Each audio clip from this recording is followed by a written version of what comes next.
Reproductive system में देखा था कि pair of ovaries, oviduct, uterus, cervix, vagina और एक्सटर्नल जेनिटेलिया, ये मेमरी ग्लैंड्स के साथ मिलके स्ट्रक्चरली और फंक्शनली रेगुलेट करते कुछ प्रोसेसेस को। प्रोसेसेस कौन कौन सी थी?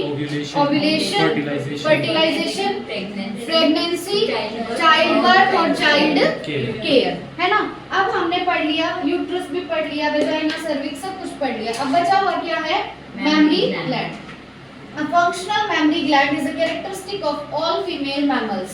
एनिमल किंगडम में हमने पढ़ा था ना कि मैमल्स का एक कैरेक्टरिस्टिक फीचर होता है कि उनके अंदर प्रेजेंट होते मेमरी ग्लैंड। फीमेल मैमल्स में प्रेजेंट होते मेमरी ग्लैंड। नंबर कितना होगा? 2। ठीक है, तो मेमरी ग्लैंड भी कैसे होने चाहिए? फंक्शनल। फंक्शनल का मतलब क्या है कि उनसे मिल्क प्रोडक्शन होता हो, है ना, ताकि वो अपने यंग वंस को, अपने बच्चों को नरिश कर सके। The mammary glands are paired structure, जिनको हम और क्या बोलते हैं? ब्रेस्ट्स बोलते हैं। That contain glandular tissue, very important। पहली बात तो मेमरी ग्लैंड का नंबर कितना है? 2, है ना। मेमरी ग्लैंड का नंबर कितना है? 2। दूसरी बात, मेमरी ग्लैंड के अंदर एक स्पेशल टिश्यू प्रेजेंट है और वो टिश्यू है ग्लैंडुलर टिश्यू। कौन सा टिश्यू? ग्लैंडुलर टिश्यू है, ठीक है। And variable amount of fat. Mammary gland के अंदर फैट का जो अमाउंट है वो वेरी कर सकता है ना। किसी फीमेल में मेमरी ग्लैंड में फैट का नंबर ज्यादा होगा और किसी में कम होगा, ठीक है। तो मेमरी ग्लैंड के बारे में हमने क्या क्या देखा? पहला तो फीमेल मैमल्स का एक कैरेक्टरिस्टिक फीचर है कि उनके अंदर प्रेजेंट होंगे फंक्शनल मेमरी ग्लैंड। कभी भी सिर्फ मेमरी ग्लैंड मत बोलना, क्या बोलोगे? Functional mammary gland. उसके बाद मेमरी ग्लैंड जो है नंबर कितना उसका? 2। उसको और हम बोलते हैं ब्रेस्ट। फिर मेमरी ग्लैंड के बारे में 2 इंपॉर्टेंट बातें कि एक तो उसके अंदर एक स्पेशल टिश्यू है, टिश्यू का नाम क्या होगा? Glandular tissue. दूसरा, जो फैट का अमाउंट है क्या वो सब में सेम होगा? नहीं, वेरिएबल अमाउंट में फैट होगा। अब ये है सबसे इंपॉर्टेंट टॉपिक इसका, मेमरी ग्लैंड का। The glandular tissue of each breast is divided into 15 to 20 mammary lobes containing clusters of cells called alveoli। क्या है? मेमरी ग्लैंड है। मेमरी ग्लैंड में टिश्यू कौन सा है? Glandular tissue. टिश्यू कौन सा है? Glandular tissue. अब इस ग्लैंडुलर टिश्यू के हमने लोब बना दिए। क्या बना दिए? लोब, मतलब पार्ट्स बना दिए। उन लोब्स को क्या बोलेंगे? Memory lobes. लोब्स को क्या बोलेंगे? Memory lobes. मेमरी लोब्स का नंबर कितना है? 15 to 20। मेमरी लोब्स का नंबर कितना होगा? 15 to 20। अब इन लोब्स के अंदर प्रेजेंट है सेल्स के गुच्छे, क्लस्टर ऑफ सेल्स प्रेजेंट है और उन क्लस्टर ऑफ सेल्स को क्या बोलेंगे? एल्वियोलाई। क्या बोलेंगे? एल्वियोलाई। तो हमने क्या देखा? मेमरी ग्लैंड है। मेमरी ग्लैंड के अंदर टिश्यू कौन सा? Glandular tissue. ग्लैंडुलर टिश्यू में हमने लोब बना दिए। कितने लोब बनाए? 15 to 20। अब जो एक लोब है ना, उस लोब के अंदर क्लस्टर ऑफ सेल प्रेजेंट है, सेल्स के गुच्छे प्रेजेंट है और उस क्लस्टर ऑफ सेल्स को क्या बोलेंगे? एल्वियोलाई। क्या बोलेंगे? एल्वियोलाई। अब एल्वियोलाई का काम क्या है? एल्वियोलाई के जो सेल्स होंगे वो सिक्रीट करेंगे milk which is stored in the cavities या lumen of alveoli। एल्वियोलाई के जो सेल है, पूरा जो गुच्छा है ना, उस पूरे गुच्छे को हम बोल रहे हैं एल्वियोलाई। और ये पूरा जो क्लस्टर है किसका बना हुआ है? सेल्स का। तो वो सेल्स जो है वो सेल्स बनाते हैं मिल्क। क्या सिक्रीट करेंगे सेल्स? मिल्क। ये मिल्क स्टोर कहाँ पे होगा? एल्वियोलाई के ल्यूमेन में। स्टोर कहाँ पे होगा मिल्क? एल्वियोलाई के ल्यूमेन में स्टोर होगा। The alveoli open into memory tubules. अब एल्वियोलाई आगे किसमें खुलेंगे? मेमरी ट्यूब्यूल्स में। एल्वियोलाई किसमें खुलेंगे? मेमरी ट्यूब्यूल्स में खुलेंगे। The tubules of each lobe join to form a mammary duct. अब हर एक लोब से जो एक ट्यूब्यूल निकलेगा वो सारे जॉइन होके बना देंगे मेमरी डक्ट। क्या बनाएंगे? मेमरी डक्ट, ठीक है। तो मेमरी ट्यूब्यूल, मेमरी ट्यूब्यूल के बाद क्या आई? Memory duct. Several memory duct join to form a wider memory ampulla। अब बहुत सारी मेमोरी डक्ट जब जुड़ेंगी तो एक वाइड पार्ट बनेगा, एक चौड़ा पार्ट बनेगा जिसको बोलेंगे मेमोरी एम्पुला। क्या बोलेंगे? मेमोरी एम्पुला बोलेंगे, ठीक है। पहले समझ लो फिर लिख लेना, मैं लिखवाऊंगी। Which is connected to lactiferous duct। अब मेमोरी एम्पुला किससे जुड़ा हुआ है? डक्ट से, और उस डक्ट का नाम है लैक्टिफेरस डक्ट। डक्ट का क्या नाम है? Lactiferous duct. अब लैक्टिफेरस डक्ट ऐसी डक्ट है जिससे एक बेबी मिल्क को सक करेगा। सक मतलब वो अब अपनी मदर, जब मदर मिल्क फीड करेगी अपने बच्चे को, तो बच्चा सब कहाँ से करेगा मिल्क? लैक्टिफेरस डक्ट से। कहाँ से? लैक्टिफेरस डक्ट से। साक्षर लिख लेना, बाद में लिखवाऊंगी मैं, मत लो टेंशन, समझ तो लो पहले। क्या बोला मैंने? मेमरी ग्लैंड है, मेमरी ग्लैंड के अंदर टिश्यू कौन सा है? Glandular tissue. ग्लैंडुलर टिश्यू में हमने लोब बना दिए, कंपार्टमेंट बना दिए। कितने लोब हैं? 15 से 20। इसका नाम हम मेमोरी लोब बोल सकते हैं, ठीक है। अब हर एक लोब के अंदर प्रेजेंट है क्लस्टर ऑफ सेल्स। इस पूरे क्लस्टर ऑफ सेल्स को बोलेंगे एल्वियोलाई। तो एल्वियोलाई के अंदर सेल है ना बहुत सारे। अब इन सेल का काम क्या है? सिक्रीट करना मिल्क। क्या सिक्रीट करेंगे? ये मिल्क सिक्रीट करेंगे, ठीक है। उसके बाद जो एल्वियोलाई है, एल्वियोलाई किसमें खुले? अच्छा, ये मिल्क स्टोर किसमें होगा?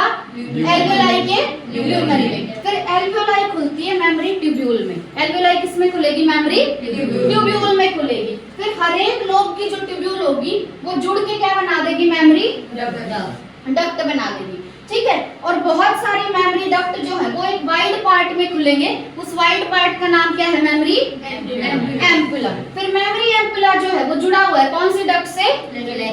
लैक्टिफेरस डक्ट से, ठीक है। और ये वो डक्ट है जहां से एक बेबी जो है वो मिल्क को सक करता है, ठीक है। अब मैं डायग्राम से समझा रही हूँ, बिल्कुल ध्यान से समझना। देखो,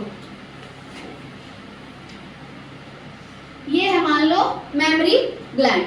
मेमोरी ग्लैंड में जो सारा टिश्यू प्रेजेंट है उस टिश्यू का नाम बताना। Glandular tissue. टिश्यू का नाम क्या होगा? ग्लैंडुलर टिश्यू, ठीक है। अब इस ग्लैंडुलर टिश्यू में हमने बना दिए लोब्स। क्या बना दिए? लोब्स। ये एक लोब है, इस लोब को क्या बोलेंगे? Mammary lobe. क्या बोलेंगे? मेमोरी लोब, ठीक है। अब मेमोरी लोब में प्रेजेंट है क्लस्टर ऑफ सेल्स। क्या प्रेजेंट है? Cluster of cells. और इस पूरे क्लस्टर ऑफ सेल्स का नाम क्या रख दिया? एल्वियोलाई। क्या रख दिया? एल्वियोलाई। तो एल्वियोलाई जो है इसमें क्या प्रेजेंट है? सेल्स। क्या प्रेजेंट है? सेल्स। अब सेल्स सिक्रीट क्या करेंगे? मिल्क। सेल्स क्या सिक्रीट करेंगे? मिल्क। अब ये एल्वियोलाई है तो ये क्या हो गया? एल्वियोलाई का ल्यूमेन। ये क्या है? एल्वियोलाई का ल्यूमेन। ये मिल्क यहाँ पे होगा स्टोर। यहाँ पे होगा ये मिल्क स्टोर। अब देखो, ये एल्वियोलाई है ना, एल्वियोलाई खुलेगी।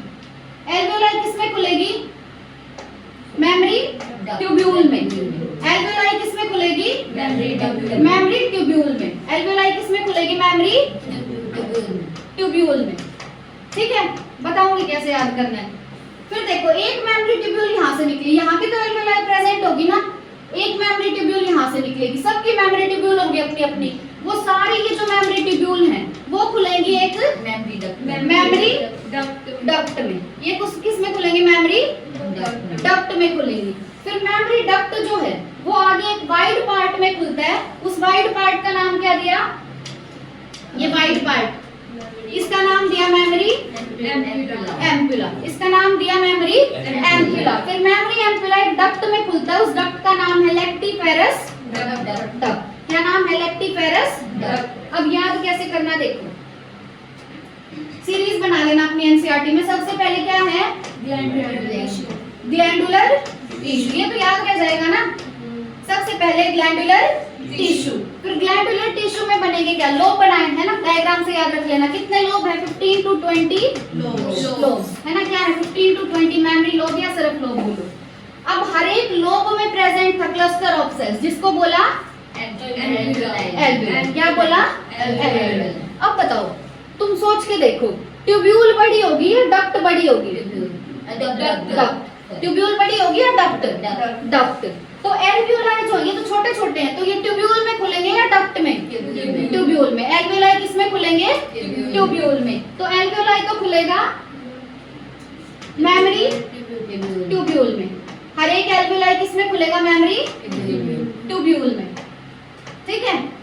उसके बाद सारे मेमोरी ट्यूब्यूल मिलके किस में खुलेंगे? मेमोरी डक्ट में। ये छोटे छोटे है ना। फिर एक बड़ी डक्ट आएगी, ये किस में खुलेंगे? मेमोरी डक्ट में। अब सारे डक्ट मिलके एक वाइडर पार्ट में खुलेंगे। इस वाइडर पार्ट का नाम मेमोरी एम्पुला। क्या होगा नाम? Mammary ampulla. हद से ज्यादा इंपॉर्टेंट है ये सीरीज।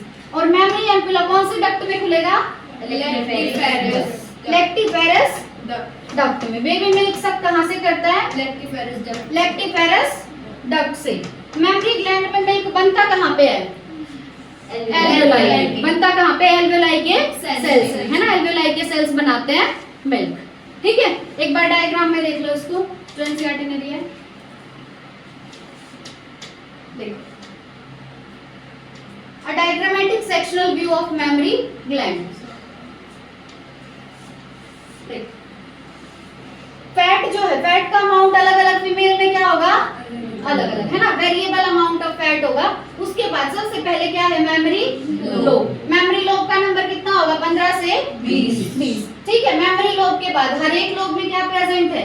एल्वेओलाई, है ना? तो क्या एल्वेओलाई तो बहुत सारी होगी, अगर एक बोलेंगे तो एल्वियोलस, एक बोलेंगे तो एल्वियोलस, तो उसके अंदर हो गया मेमोरी एल्वियोलस। ठीक है, फिर इन्होंने दिखाया नहीं, लेकिन एल्वियोलाई किसमें खुलेंगे? मेमोरी ट्यूब्यूल में। फिर मेमोरी ट्यूब्यूल किसमें खुलेंगे? मेमोरी डक्ट में। मेमोरी डक्ट देखो, ये थोड़ा वाइड पार्ट नहीं है?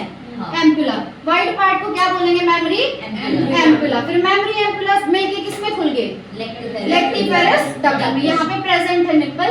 ठीक है, और ये जो दिखा रखा है ये है एरियोला। ठीक है, एरियोला टिश्यू पढ़ा था?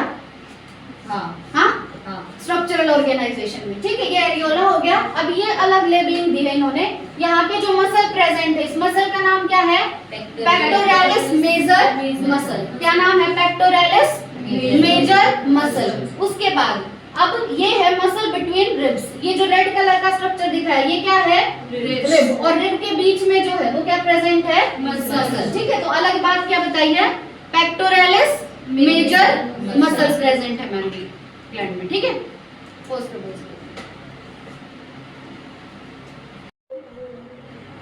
नेक्स्ट टॉपिक है गैमेटोजेनेसिस। गैमेटोजेनेसिस नाम तोड़ के देखो। गैमेटो मतलब गैमेट और जेनेसिस मतलब बनना, फॉर्मेशन, है ना? तो गैमेटो मतलब गैमेट और जेनेसिस मतलब बनना यानी फॉर्मेशन। तो गैमेट्स का बनना क्या कहलाएगा? गैमेटोजेनेसिस। अब बताओ, मेल गैमेट क्या होता है? और फीमेल गैमेट ओवम, है ना? तो हमें मेल गैमेट भी बनने का प्रोसेस पढ़ना और फीमेल गैमेट भी। पहले मेल के बारे में पढ़ेंगे।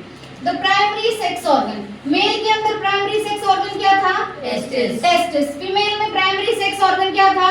ओवरीज। ठीक है, तो मेल में टेस्टिस बनाते हैं गैमेट और फीमेल में ओवरीज बनाते हैं। मेल में गैमेट क्या होगा? स्पर्म, और फीमेल में गैमेट होगा ओवम। ठीक है, और इसी प्रोसेस को बोलते हैं गैमेटोजेनेसिस। तो गैमेटोजेनेसिस का मतलब क्या है? कि मेल में स्पर्म का बनना और फीमेल में ओवम का बनना, from testis and ovaries respectively. ठीक है, in testis the immature male germ cells यानी spermatogonia produce sperm by spermatogenesis that begins at puberty. मैंने तुम्हें उस दिन भी बताया था कि मेल्स में स्पर्म बनना शुरू होता है at the time of puberty. Sperm बनना कब शुरू होगा? प्यूबर्टी के टाइम पे। और प्यूबर्टी मेल्स में कब आती है? लगभग 12 to 13 इयर्स की एज में। ठीक है, अब होगा क्या? हमने देखा था ना कि टेस्टिस के अंदर जो सेमिनिफेरस ट्यूब्यूल था, सेमिनिफेरस ट्यूब्यूल की जो अंदर वाली वॉल थी, अंदर वाली वॉल पे प्रेजेंट थे दो टाइप के सेल। अंदर वाली वॉल पे कितने टाइप के सेल थे? 2 टाइप के सेल। एक तो थे मेल जर्म सेल और एक थे Sertoli cell. Male germ cells का एक और नाम क्या था? स्पर्मेटोगोनिया। क्या था एक और नाम? स्पर्मेटोगोनिया। तो टेस्टिस के अंदर जो इमेच्योर जर्म सेल है, कैसे जर्म सेल? इमेच्योर जो मेल जर्म सेल, जिसका एक और नाम क्या है? स्पर्मेटोगोनिया। इन स्पर्मेटोगोनिया से ही बनेंगे स्पर्म, और इस प्रोसेस को बोलते हैं स्पर्मेटोजेनेसिस। तो मेल में स्पर्म बनना कौन से स्टेज पे शुरू होगा? प्यूबर्टी। मेल में स्पर्म बनना शुरू होगा प्यूबर्टी की स्टेज पे। और स्पर्म बनता कहां से है? From immature male germ cell. कहां से बनता है? इमेच्योर मेल जर्म सेल से। इमेच्योर मेल जर्म सेल का एक और नाम क्या है? स्पर्मेटोगोनिया। क्या है एक और नाम? स्पर्मेटोगोनिया। कहां पे प्रेजेंट होगा स्पर्मेटोगोनिया? टेस्टिस में। टेस्टिस में भी अगर पूछे तो सेमिनिफेरस ट्यूब्यूल की इनसाइड वॉल है। अब स्पर्मेटोगोनिया है plural word. In singular word क्या होगा? स्पर्मेटोगोनिया। अब present on the inside wall of seminiferous tubule, पता है ना मैं तो कि सेमिनिफेरस ट्यूब्यूल की इनसाइड वॉल पे प्रेजेंट है स्पर्मेटोगोनिया। क्या प्रेजेंट है? स्पर्मेटोगोनिया। स्पर्मेटोगोनिया का एक और नाम मेल जर्म सेल्स। अब ये जो स्पर्मेटोगोनिया है ये अपना नंबर बढ़ाते हैं। नंबर बढ़ाने के लिए कौन सी प्रोसेस कराएंगे, माइटोसिस या मियोसिस?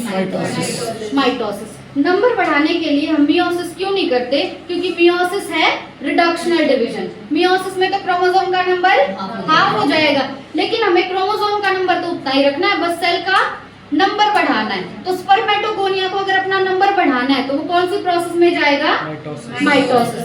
ठीक है, तो सबसे पहले स्पर्मेटोगोनिया के अंदर कौन सी प्रोसेस हुई, माइटोसिस। ठीक है, माइटोसिस की वजह से अब स्पर्मेटोगोनिया का नंबर इंक्रीज हो गया। हर एक जो स्पर्मेटोगोनियम है वो क्या होगी, उसकी प्लॉइडी डिप्लॉइड। हर एक स्पर्मेटोगोनियम होगा डिप्लॉइड। डिप्लॉइड है तो कितने क्रोमोसोम होंगे उसमें, 46। कितने क्रोमोसोम होंगे, 46। ठीक है, अब क्या होगा, जितने भी स्पर्मेटोगोनियम अब बन गए उनमें से कुछ स्पर्मेटोगोनिया को हम बोलेंगे प्राइमरी स्पर्मेटोसाइट। क्या बोलेंगे, प्राइमरी स्पर्मेटोसाइट। और जैसे जैसे टाइम आएगा तो अब इस प्राइमरी स्पर्मेटोसाइट के अंदर होगा मियोसिस। क्या होगा, मियोसिस। प्राइमरी स्पर्मेटोसाइट में क्या होगा, अब मियोसिस। अब primary spermatocyte completes the first meiotic division. हमें पता है मियोसिस में दो स्टेजेस होती है, एक मियोसिस 1 और एक मियोसिस 2। मियोसिस 1 होता है रिडक्शनल डिवीजन और मियोसिस 2 होता है इक्वेशनल डिवीजन। क्योंकि मियोसिस 2 किसके जैसा दिखता है, माइटोसिस के जैसा।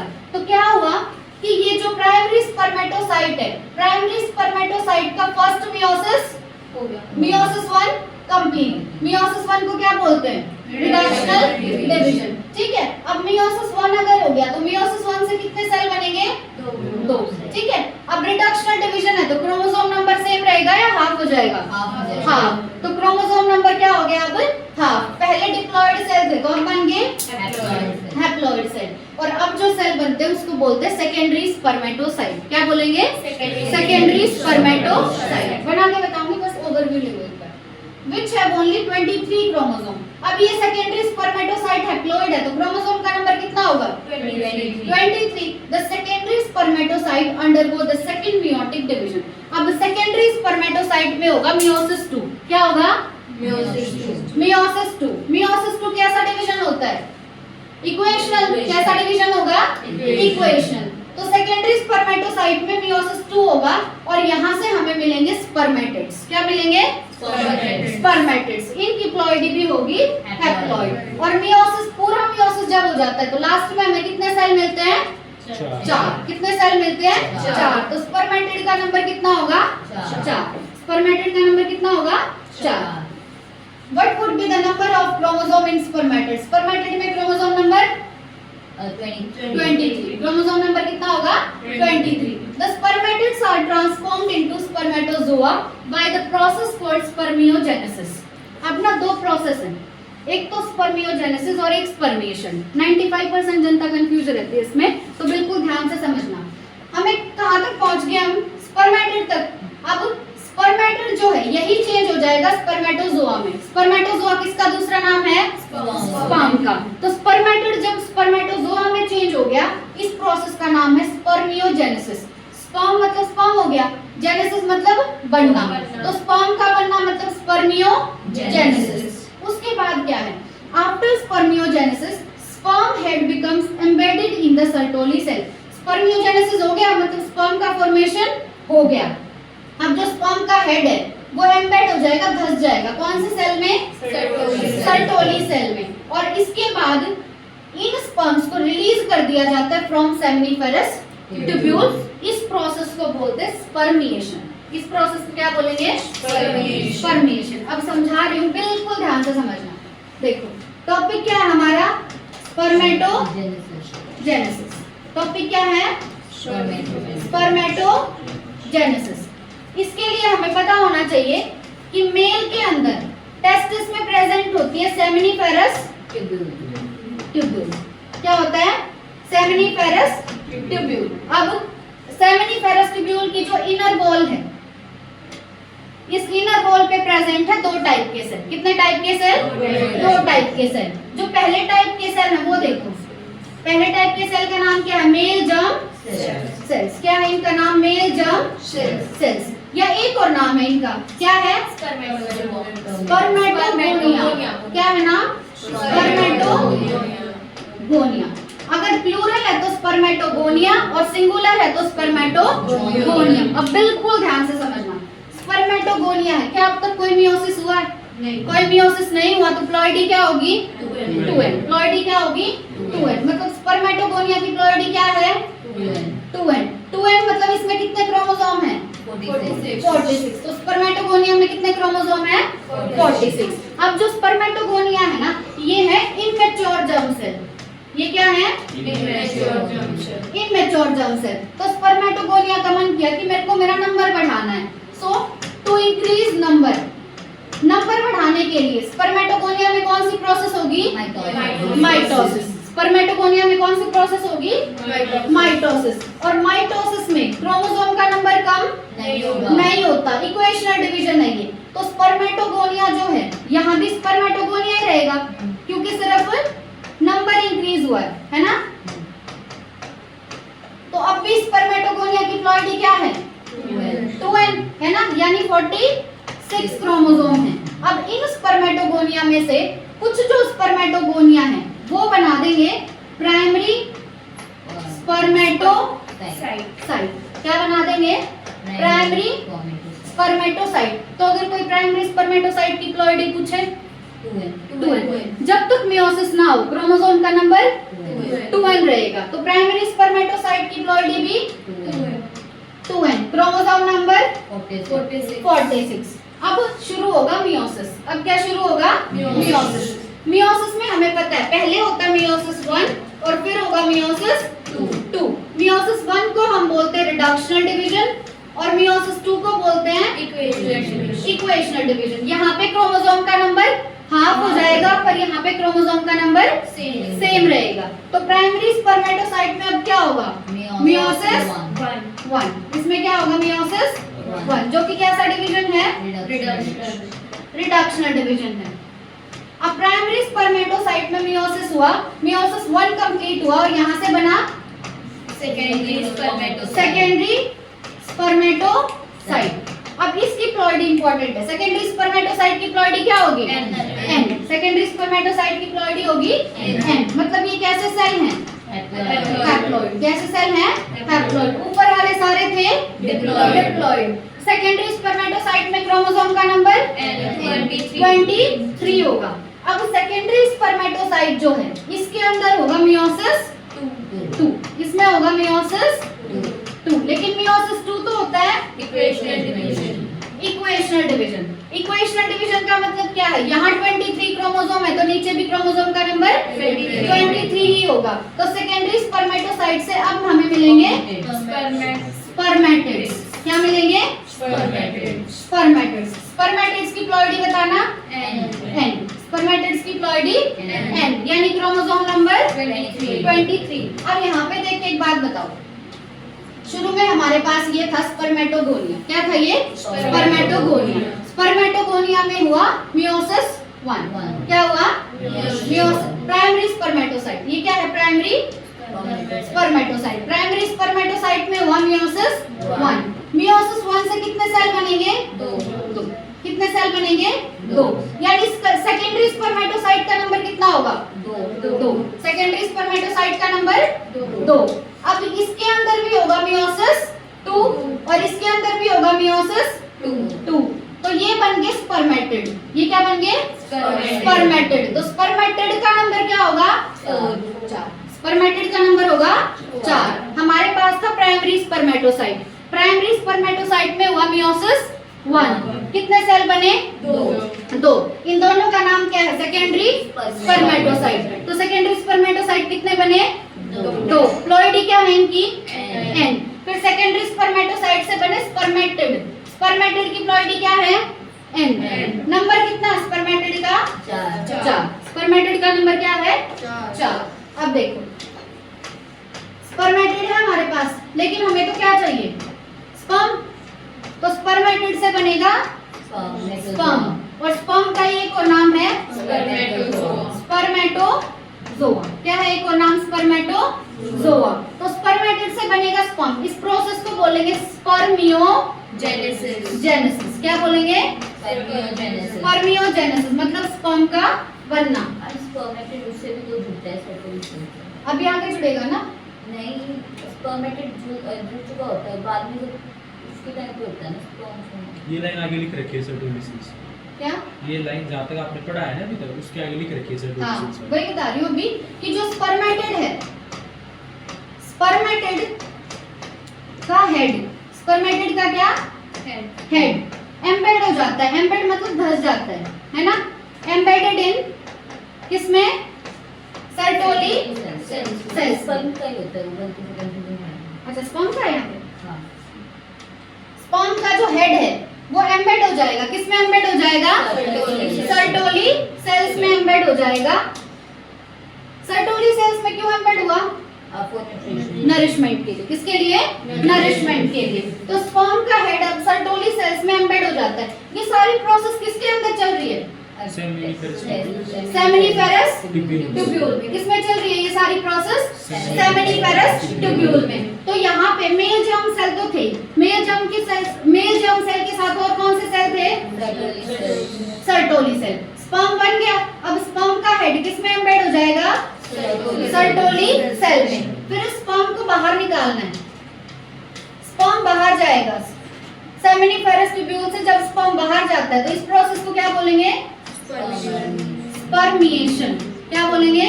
स्पर्मिएशन। तो स्पर्म बनने के बाद जब सेमिनिफेरस ट्यूब्यूल से बाहर निकलेगा तो उस प्रोसेस का नाम क्या है? स्पर्मिएशन। पर सॉरी, स्पर्म के बनने की प्रोसेस क्या है? स्पर्मियोजेनेसिस। स्पर्म का सेमिनिफेरस ट्यूब्यूल से बाहर निकलना क्या कहलाएगा? स्पर्मिएशन। क्या कहलाएगा? स्पर्मिएशन। ठीक है, पोज कर दो इसको।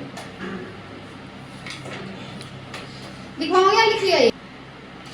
नेक्स्ट है spermatogenesis starts at the age of puberty due to significant increase in secretion of gonadotropin releasing hormone यानी GnRH। अब ऐसा क्या होता है प्यूबर्टी के टाइम पे कि स्पर्म बनने शुरू हो जाते हैं? क्योंकि मेल के अंदर GnRH जो है उसका लेवल बहुत ज्यादा हो जाता है। GnRH क्या होता है? Gonadotropin releasing hormone. कहाँ से आता है? हाइपोथैलेमस से। कहाँ से आता है?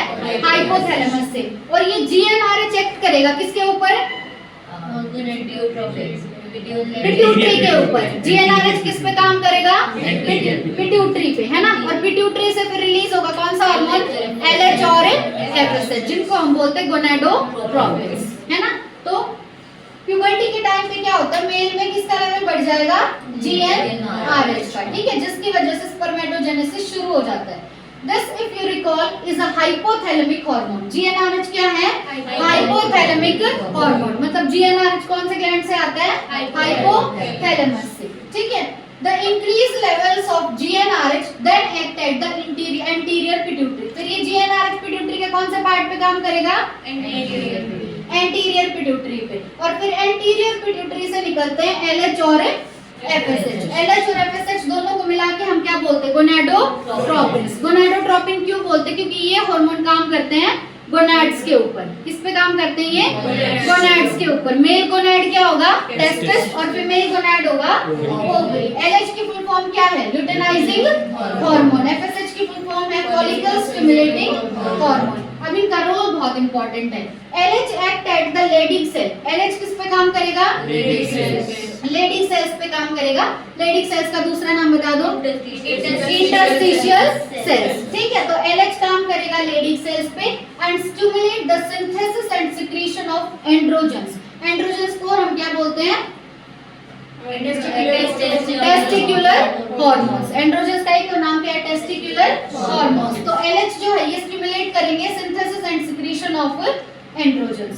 अब एंड्रोजन्स जो है वो अब स्टिमुलेट करेंगे स्पर्मेटोजेनेसिस की प्रोसेस को। तो स्पर्मेटोजेनेसिस की प्रोसेस को स्टिमुलेट कौन करता है?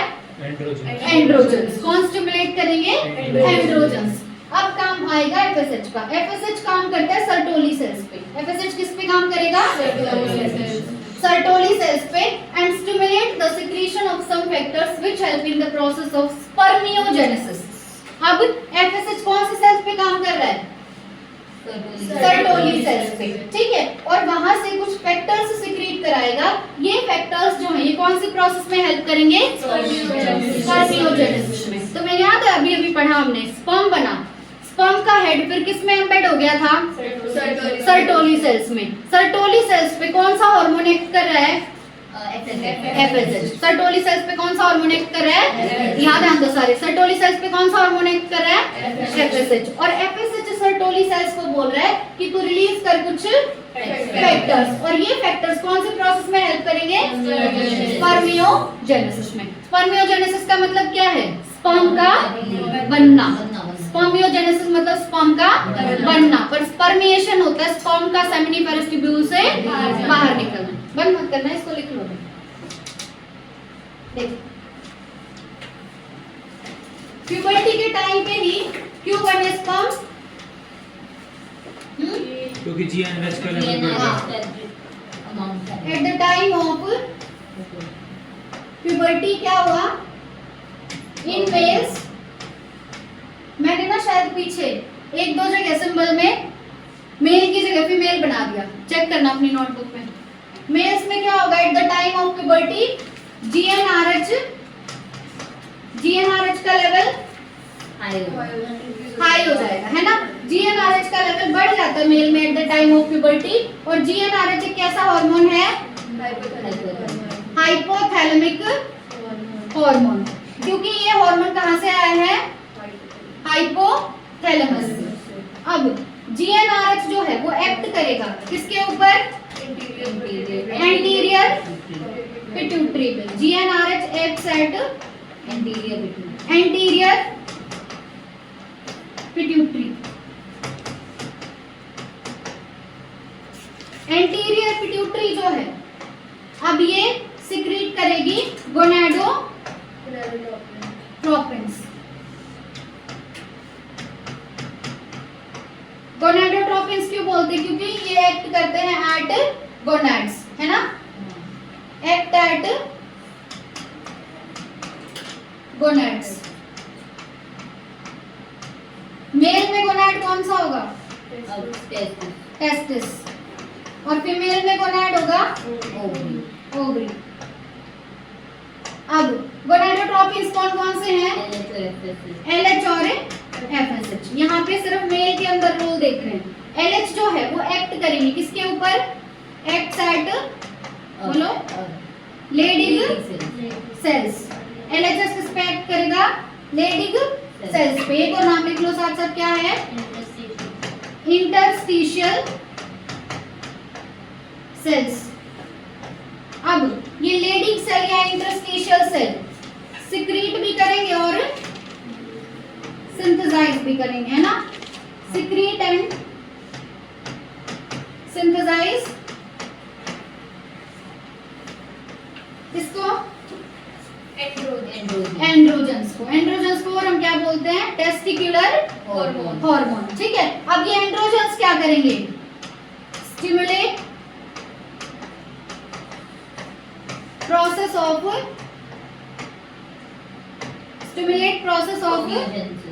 स्पर्मेटोजेनेसिस। एंड्रोजन चेक करो। Androgens stimulate process of spermiogenesis. हाँ, spermiogenesis. Androgens androgens. Androgens stimulate process of spermatogenesis. Star लगा लेना। तो LH का रोल कौन सी प्रोसेस में आया है? स्पर्मेटोजेनेसिस में। LH का रोल किस में आया है? स्पर्मेटोजेनेसिस में। अब आएगा अगले हार्मोन कौन सा था? FSH। FSH जो है ये एक्ट करेगा एट सर्टोली सेल्स। और सर्टोली सेल्स अब सिक्रीट करेंगे